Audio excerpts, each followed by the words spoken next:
Lilin II, sebelum meninggal, ia membuat pengakuan yang mengguncang seluruh dunia. Tak ada yang siap mendengarnya. Bahkan para penggemarnya yang paling setia pun terdiam, antara kaget, marah, dan tak percaya. Satu kalimat. Satu pengakuan yang mengubah cara dunia memandang dirinya selamanya.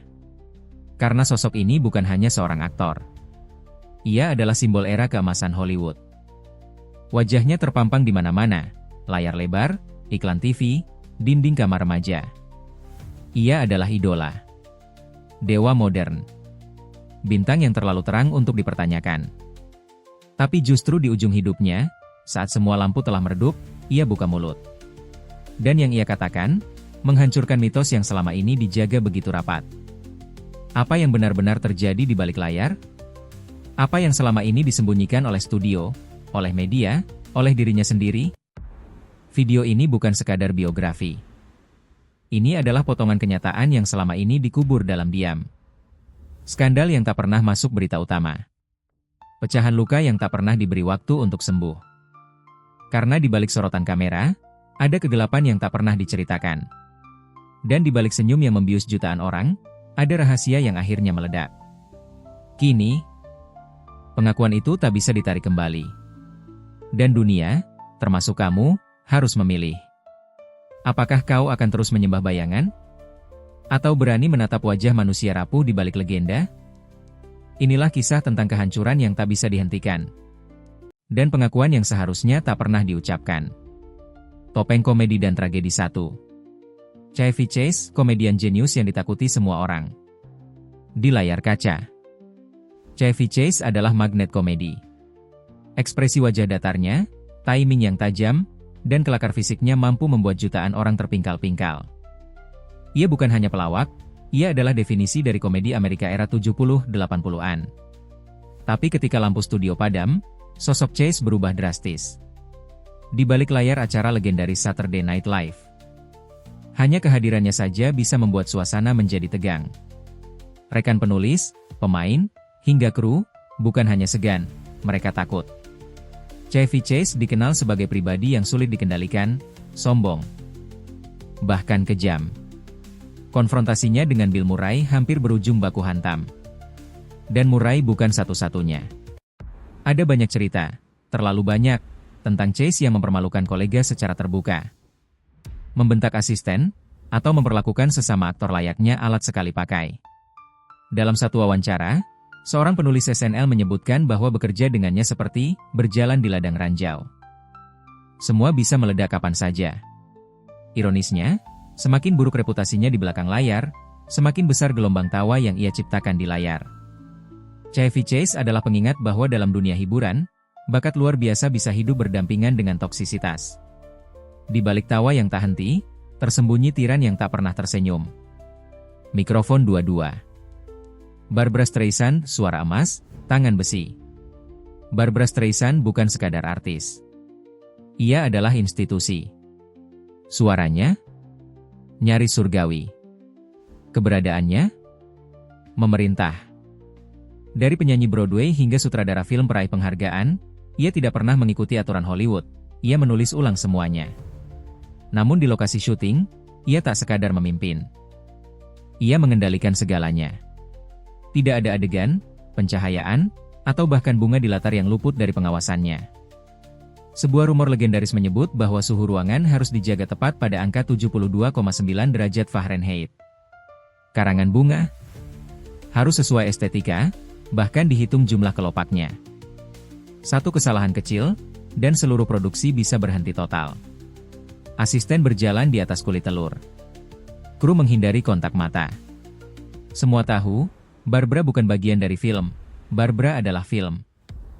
Yang paling ironis, di depan kamera, Streisand tampil hangat, emosional, bahkan rentan.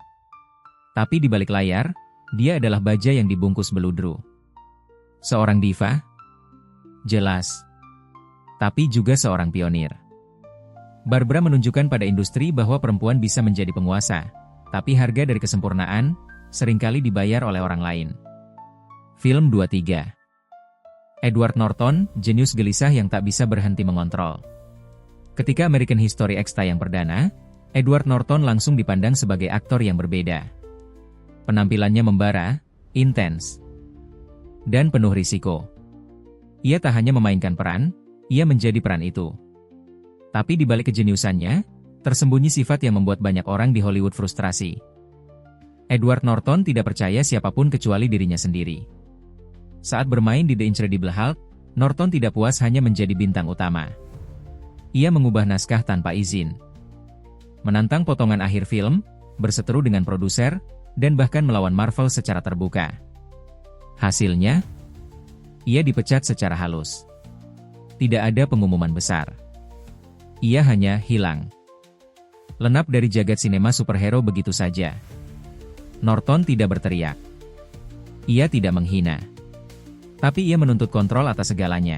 Naskah, penyuntingan, musik, bahkan tempo adegan. Perfeksionismenya sudah pada level obsesif.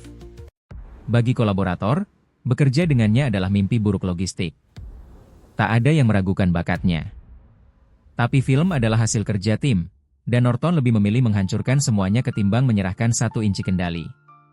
Kamera film 4. Julia Roberts, si manis yang dijuluki Tinkerbell. Julia Roberts, senyum paling ikonik di era 90-an. Dari Pretty Woman hingga Notting Hill, ia menjadi wajah romansa global. Tapi satu produksi mengubah semuanya, Hulk karya Steven Spielberg. Di film itu, Roberts berperan sebagai Tinkerbell, namun di lokasi syuting, kru menjulukinya Tinkerhell. Julukan itu tidak datang tanpa alasan. Roberts sering sulit didekati, emosional, bahkan tidak stabil. Kadang ia menolak keluar dari trailer. Kadang ia meledak karena hal remeh. Bahkan Spielberg, sutradara yang dikenal sabar dan bijak, bersumpah tidak akan pernah bekerja dengannya lagi. Bagaimana mungkin wanita yang begitu menawan di layar bisa menjadi sosok yang begitu tak terduga di baliknya? Disitulah misteri Julia Roberts. Kepada dunia, ia adalah cahaya. Tapi bagi mereka yang bekerja dengannya, ia adalah badai. Tinkerbell mungkin peri mungil bercahaya. Tapi, Tinkerhell? Itu adalah bayangan yang masih bergema di koridor studio hingga hari ini. Mikrofon 5. Frank Sinatra, suara emas yang membuat semua orang gemetar. Frank Sinatra adalah legenda. Suaranya melintasi zaman. Gayanya menjadi standar keanggunan pria. Tapi semua itu hanya setengah cerita. Di balik mikrofon dan sorotan glamor, Sinatra menyimpan sisi gelap yang tak banyak berani membicarakannya secara terbuka.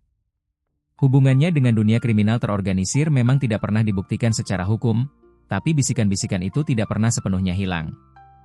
Tatapannya bisa membuat satu ruangan terdiam. Amarahnya meledak-ledak.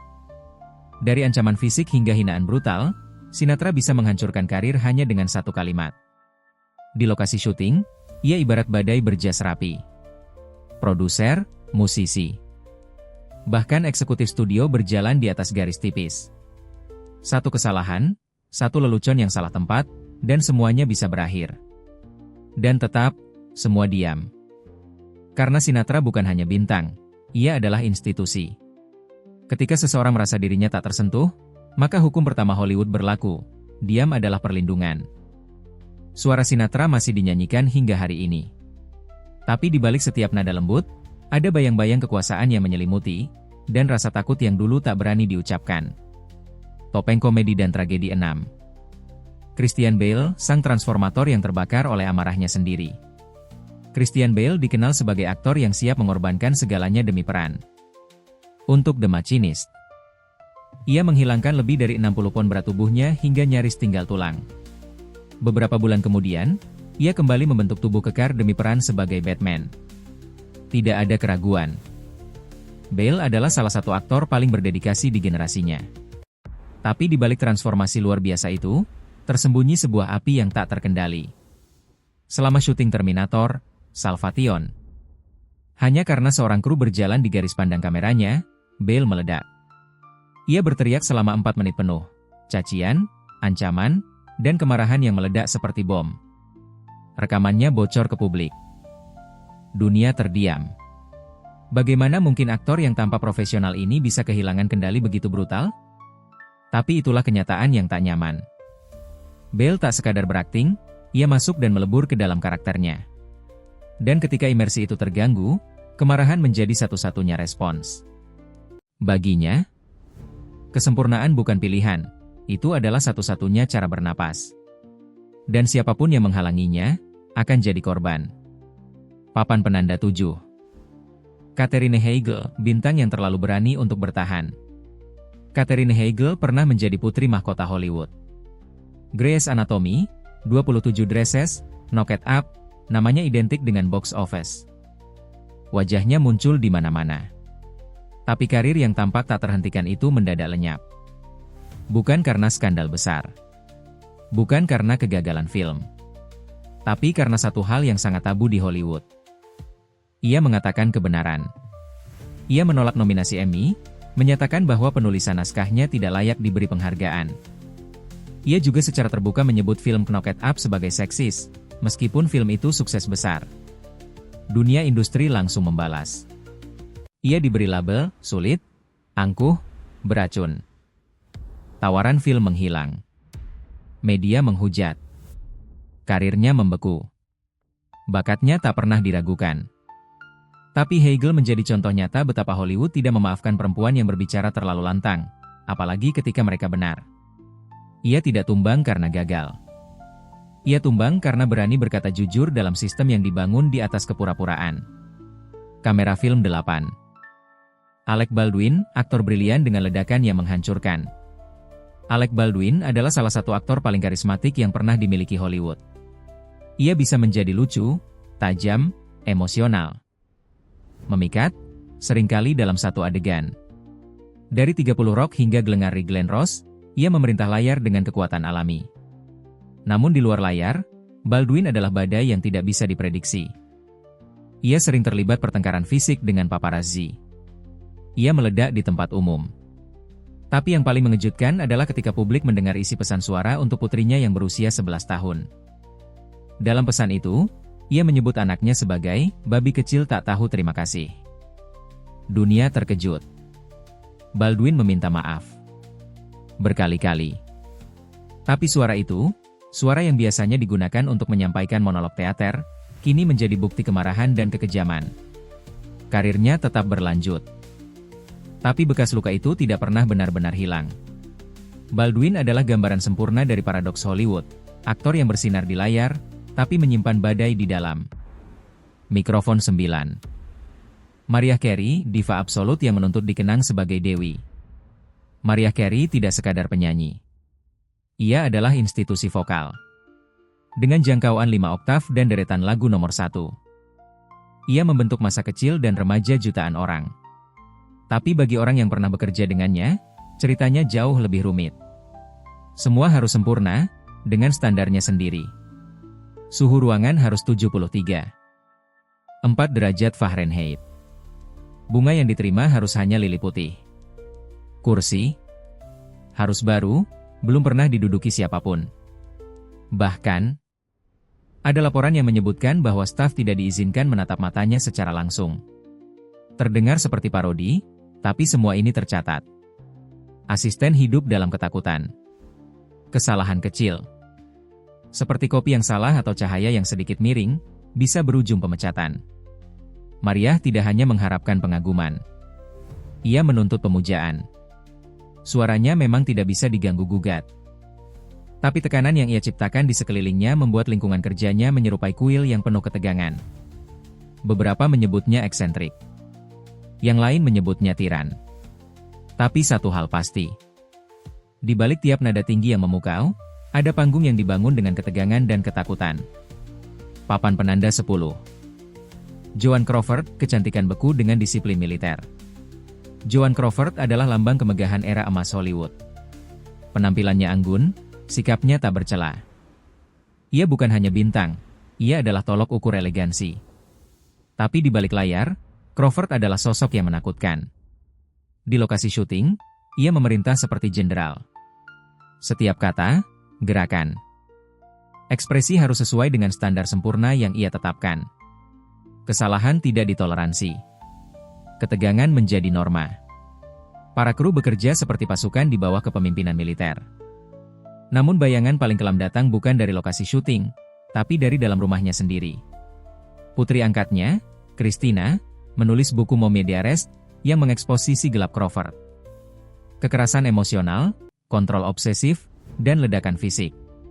Kalimat "No Wire Hangers" menjadi legenda menyeramkan, bukan karena film, tapi karena kenyataan. Buku itu menghancurkan warisannya. Dari simbol kekuatan perempuan, Crawford berubah menjadi ikon kengerian domestik. Dunia pernah menyembahnya. Tapi kini, setiap kali namanya disebut, bukan hanya glamor yang terbayang, tapi juga rasa dingin yang merayap di tulang belakang. Kamera film 11. Bruce Willis, pahlawan laga yang jadi misteri hidup di lokasi syuting. Bruce Willis pernah menjadi definisi maskulinitas Hollywood.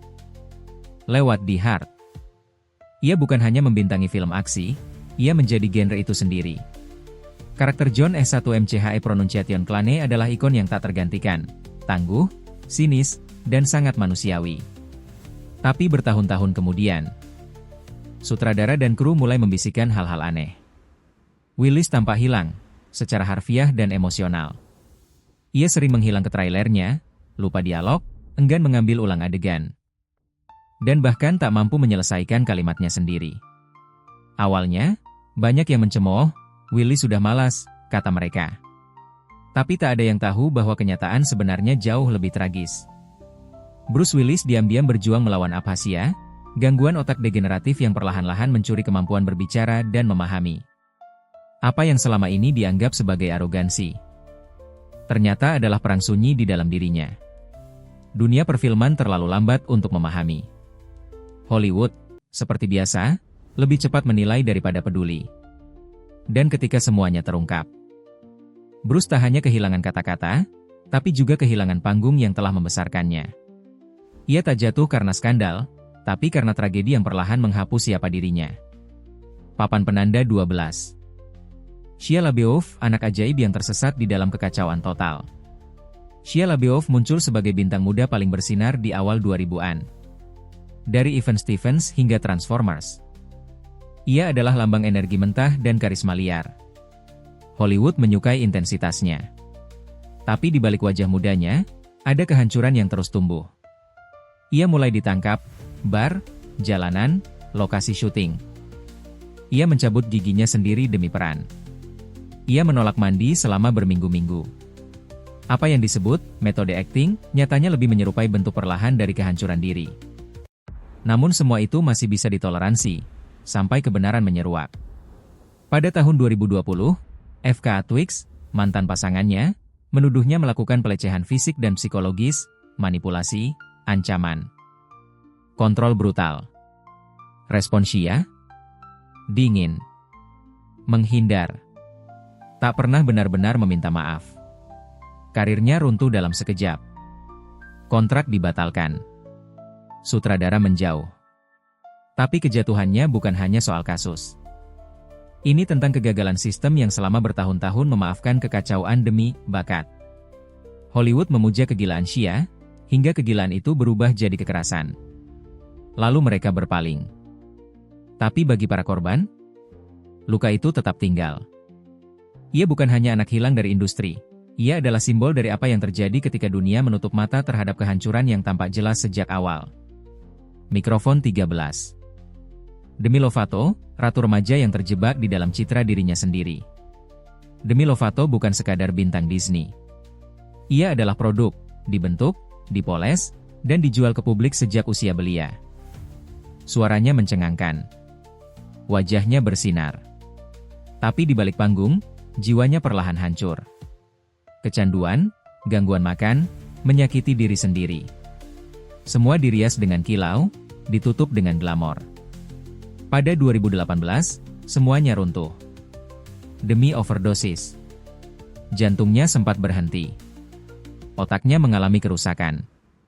Dunia gempar, bukan hanya karena hampir kehilangan seorang penyanyi berbakat, tapi karena semua orang bertanya, bagaimana ini bisa terjadi? Jawabannya tragis, demi tak pernah diberi ruang untuk menjadi manusia. Ia adalah komoditas. Suaranya memberi keuntungan. Citra, kuat dan ceria, dijaga mati-matian, sementara dirinya menangis diam-diam di belakang panggung. Dalam sebuah wawancara, Ia berkata, "Aku bukan manusia, aku produk." Kalimat itu menghantam keras. Karena bukan hanya tentang Demi. Ini tentang seluruh sistem yang menghancurkan anak-anak berbakat demi keuntungan. Hari ini, Demi masih berdiri. Berjuang. Tapi bekasnya tidak hilang. Ia selamat, tapi bukan tanpa harga. Ceritanya adalah cermin mengerikan bagi generasi bintang remaja yang dipuja dan dirusak secara bersamaan. Papan penanda 14. Mel Gibson, jenius yang runtuh karena kebencian yang ia pelihara. Mel Gibson pernah dianggap sebagai dewa Hollywood. Ia ganteng, menawan, dan brilian. Lewat Braveheart, ia meraih Oscar. Lewat The Passion of the Christ, ia menciptakan karya yang mengguncang dunia. Tapi satu malam pada 2006 mengubah segalanya. Ia ditangkap karena mengemudi dalam keadaan mabuk, dan mengeluarkan pernyataan antisemit yang vulgar. Itu bisa saja menjadi insiden terisolasi. Tapi ternyata, itu hanyalah awal. Tak lama kemudian, rekaman ancaman terhadap mantan pasangannya tersebar. Ia meneriakkan kalimat yang tak bisa diputar ulang di televisi. Kekerasan verbal, ancaman seksual, ujaran misoginis. Dunia terkejut. Tapi yang paling menakutkan adalah cara Gibson merespon semuanya, seolah ia tak menyadari betapa parahnya kata-kata itu. Ia menyalahkan alkohol. Ia minta maaf, tapi tak pernah benar-benar mengakui kebrutalannya. Industri menjauhinya. Tapi bertahun-tahun kemudian, perlahan ia kembali. Sebagian menyambut. Sebagian menolak. Tapi warisannya sudah ternoda. Mel Gibson tak jatuh karena satu kesalahan. Ia jatuh karena ketika topengnya lepas, dunia melihat wajah sebenarnya, dan tak bisa lagi pura-pura tak melihat. Topeng komedi dan tragedi 15. Lindsay Lohan, gadis emas yang dikorbankan oleh dunia yang mengaguminya. Lindsay Lohan adalah keajaiban. Dalam The Parent Trap, ia mencuri hati. Dalam Mean Girls, ia menjadi suara satu generasi. Tapi semua itu terjadi ketika ia masih remaja, terlalu muda untuk memahami dunia yang mengelilinginya. Paparazzi mengejar setiap langkahnya. Kontrak film menumpuk. Tidak ada waktu untuk bernapas. Maka ketika ia mulai mabuk-mabukan, masuk penjara, rehabilitasi, dunia tertawa. Ia jadi lelucon nasional. Tapi tak ada yang tertawa di balik layar. Lindsay tidak berpesta. Ia tenggelam. Sendirian. Dimanfaatkan. Dihisap oleh sistem yang mengeruk segala hal yang bisa dijual darinya, lalu membuangnya saat ia mulai rusak. Media tak memberi ampun. Setiap kesalahan jadi headline. Setiap air mata jadi clickbait. Ia bukan hanya seorang aktris yang gagal. Ia adalah anak yang dikorbankan pada altar ketenaran. Hari ini, Lindsay mencoba bangkit. Membangun hidup baru. Tapi bayangannya tetap mengikuti. Ceritanya bukan soal kemunduran seorang bintang. Tapi tentang bagaimana industri ini memperlakukan anak-anak sebagai produk, dan membuang mereka ketika mereka tak lagi bersinar. Papan penanda 16. Sean Penn, aktor totalitas yang membakar semua di sekitarnya. Sean Penn tidak pernah setengah hati. Ia bukan sekadar aktor, ia adalah pelaku seni yang menelan perannya hidup-hidup. 2 Oscar, puluhan nominasi, dan sejumlah peran legendaris menjadi bukti betapa briliannya dia. Tapi justru karena intensitasnya itulah ia menjadi sosok yang menakutkan. Di lokasi syuting, ia bisa marah hanya karena lampu menyilaukan. Ia menyerang fotografer di jalanan, meludahi wartawan, menggebrak pintu trailer ketika kru tidak sesuai harapannya. Namun sisi tergelapnya muncul dalam kisah cintanya dengan Madonna di tahun 80-an. Saat itu, muncul laporan bahwa ia mengikat Madonna ke kursi selama berjam-jam dalam kemarahan brutal. Meski Madonna kemudian membantah, bayang-bayang itu tidak pernah benar-benar hilang. Penn adalah pria yang terlalu kuat untuk ditantang dan terlalu tak terduga untuk didekati. Ia tidak hanya memainkan karakter penuh gejolak, ia menjadi mereka. Dan saat energi itu merembes ke kehidupan nyata, hasilnya bukan hanya seni, tapi kehancuran. Kamera film 17. Steven Seagal, dari ikon laga ke pemangsa dalam diam di tahun 90-an, Steven Seagal adalah lambang kekuatan diam. Ia jarang bicara, selalu menang, dan tidak pernah berkeringat. Tapi ternyata, di balik aura tenangnya, tersimpan sisi yang jauh lebih gelap, dan jauh lebih menakutkan. Selama bertahun-tahun, banyak aktris muda menuduh Seagal melakukan pelecehan seksual. Dari audisi di kamar hotel hingga intimidasi fisik yang membuat korbannya membeku. Bagi mereka yang menolak ajakan atau membantahnya, karir mereka tiba-tiba berhenti. Ia menggunakan ketenarannya sebagai senjata. Diam, dingin, tapi mematikan.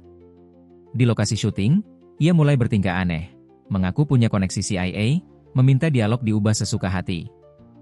Bahkan berbicara seolah ia masih dalam karakter. Awalnya orang tertawa. Tapi kemudian, ketidaknyamanan berubah jadi ketakutan.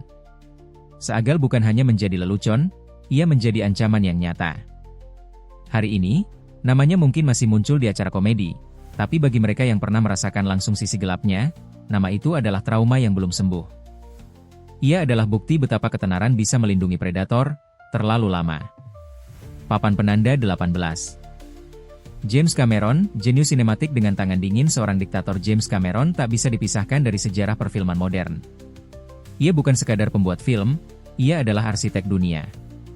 Terminator, Titanic, Avatar, semua adalah mahakarya yang mengubah teknologi dan imajinasi. Tapi di balik hasil spektakuler itu, tersembunyi gaya kerja yang kejam. Saat syuting The Abyss, aktor nyaris tenggelam demi realisme. Saat membuat Titanic, para kru kelelahan, syuting hingga larut malam tanpa henti, banyak yang jatuh sakit. Ia tidak peduli. Bagi Cameron, film adalah perang. Dan semua orang harus bertempur. Ia dijuluki diktator fiksi ilmiah. Jika pencahayaan salah, dia ulang. Jika satu gerakan kurang tepat, adegan diambil ulang belasan kali. Tak ada kompromi. Tak ada waktu untuk belas kasihan. Hasilnya memang luar biasa. Penghargaan, rekor box office, teknologi sinema yang melompat jauh. Tapi banyak orang yang keluar dari film Cameron dengan luka.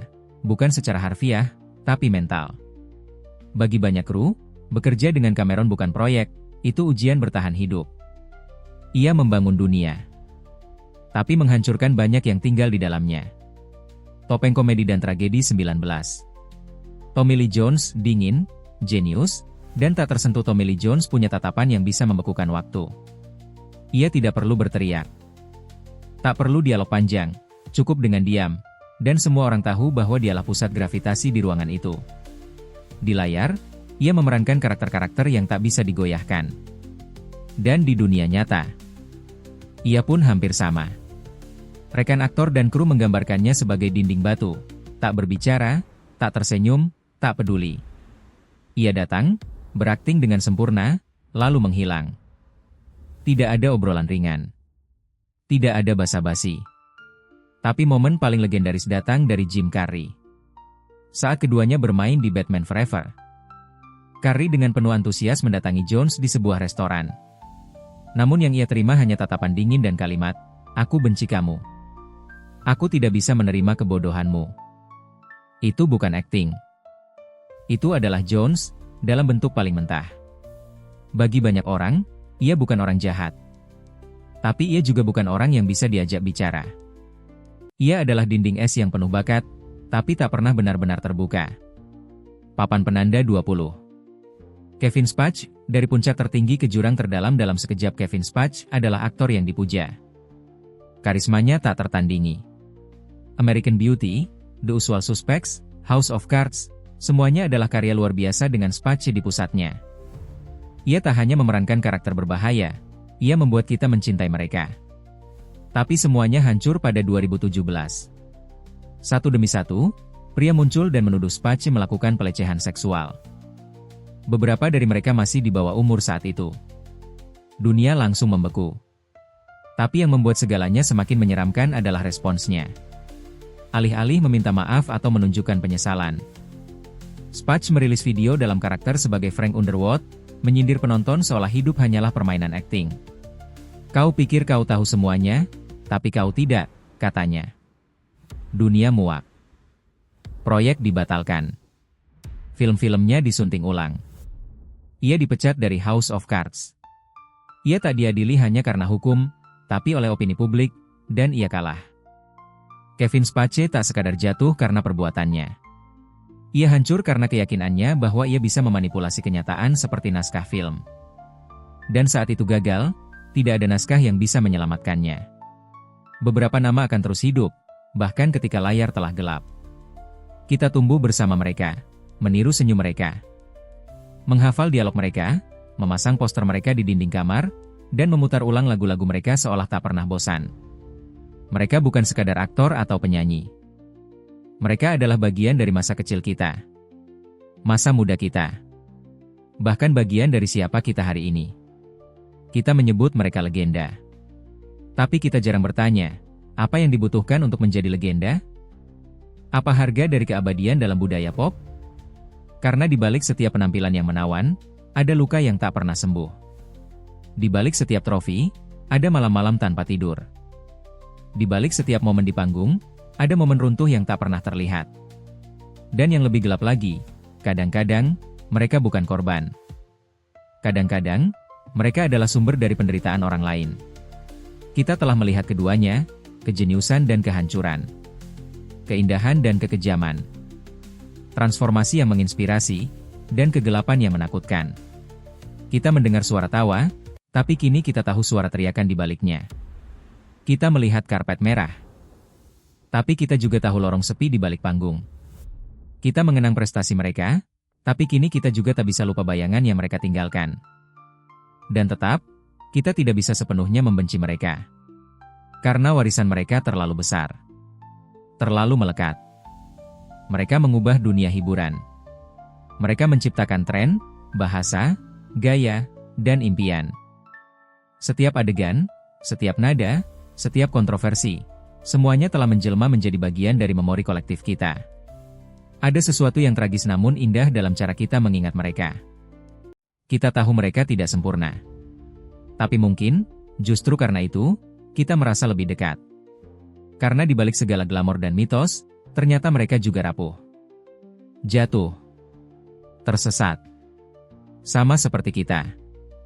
Beberapa dari mereka telah tiada. Beberapa masih hidup, tapi tak lagi bersinar. Dan sebagian, masih mencoba bangkit dari puing-puing yang pernah mereka timbun sendiri. Tapi semuanya, ya, semuanya, meninggalkan jejak yang tak bisa dihapus. Mungkin, setelah menonton ini, kamu tak akan lagi melihat senyum mereka dengan cara yang sama. Mungkin, lagu lama mereka akan terdengar berbeda. Atau potongan film favoritmu akan terasa lebih berat. Tapi itulah kekuatan dari mengetahui. Bukan untuk menghakimi, melainkan untuk mengerti. Untuk melihat lebih dalam. Lebih jujur. Beberapa kisah memang tak pernah dimaksudkan untuk diketahui. Tapi sekarang, kamu tahu. Dan entah kamu memilih untuk mengingat mereka sebagai ikon. Atau mengingat kebenaran yang mereka sembunyikan, satu hal pasti. Jejak mereka, tidak akan pernah hilang.